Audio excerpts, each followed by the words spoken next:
It's string change time for my Slick SL51, so this is a chance to introduce its custom electronics. There's a top-mounted jack and a volume control with separate switches for each pickup, series and parallel connections, in and out of phase, and an electronics bypass that connects the pickups directly to the output jack.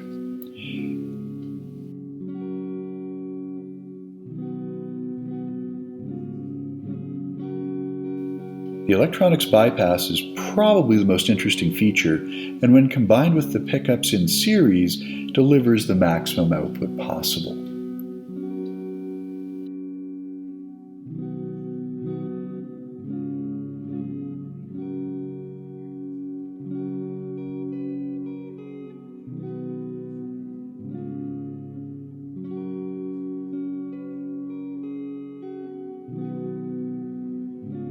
I hope you found this look inside my SL51 interesting. I am planning to talk more about pickup wiring and some of the pickups I make in future segments.